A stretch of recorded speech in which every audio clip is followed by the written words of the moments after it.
Good morning, everybody. Hope everyone out there is doing well this morning.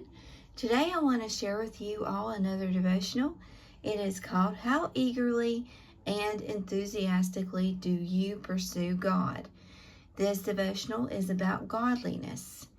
And also in this devotional, it starts out by asking 3 questions. The first question they have is, what is godliness?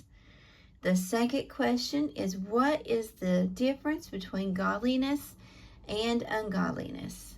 Number 3, what do we need to do to guard against counterfeit godliness? Godliness is an attitude of the heart. Godliness takes disciplined effort and specialized training to achieve. 1 Timothy 4 verse 7. Godliness must be diligently pursued in order to obtain. 1 Timothy 6 verse 11.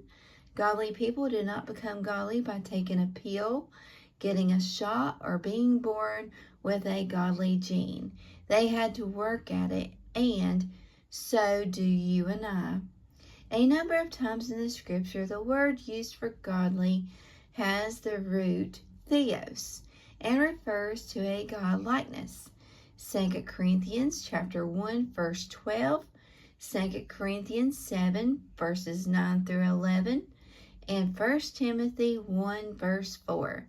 What Peter is referring to in 2 Peter 1 verses 3, 6, and 7, and 3 verse 11 is another word that does not have theos in it and could better be viewed by Godwardness.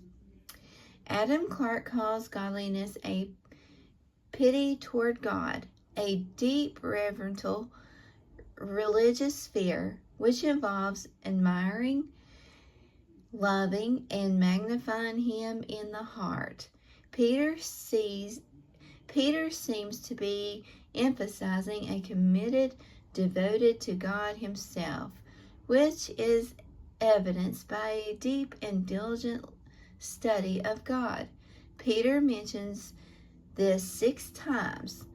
2 Peter chapter 1 verse 2, 2 Peter 1 verse 3, 2 Peter 1 verses 5 and 6, 2 Peter 1 verse 8, 2 Peter 2 verse 20, and 2 Peter 3 verse 18.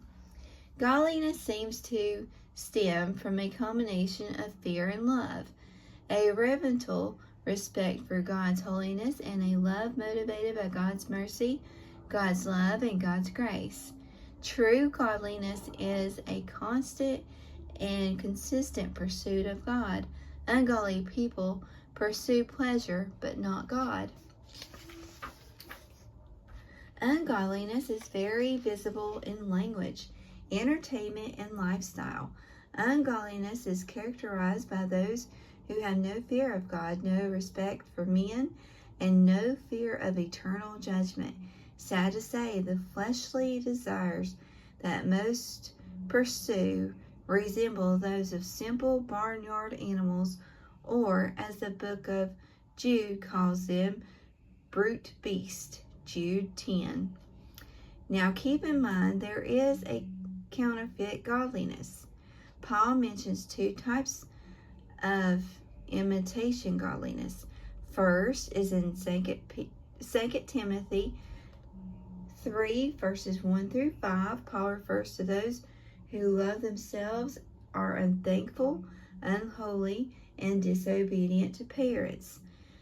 They have a form of godliness, but denying the power of God. Remember, God warns us to turn away or stay away from such phonies. Second, many believe that wealth is God's reward for godliness. As Peter states in 1 Timothy 6 verses 3 through 10, only the proud rebel supposes that gain is godliness, when in reality godliness with contentment is great gain.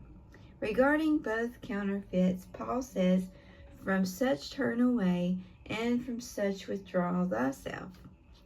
2 Timothy 3, verse 5, and 1 Timothy chapter 6, verse 5. The wrong kind of friends can hinder your pursuit of God. Godliness is not popular in a wicked, self-centered world. Godliness makes ungodly... let me repeat that. Godliness makes ungodliness feel very uncomfortable. 2 Timothy chapter 3, verse 12 reminds us that all who truly desire to live godly, all who long to know God, all who pursue God with an enthusiastic endeavor, with experience persecution, rejection, misunderstandings, but knowing God is so worth it all. Keep pursuing the God who loves you. And that is a blessing to me to read there. It's very true what it says there. Godliness is not popular in a wicked, self-centered world. And that's where we are at today. In these days and times, this world is so self-centered. All they think about is their self, and they don't dare give anybody else a time of day.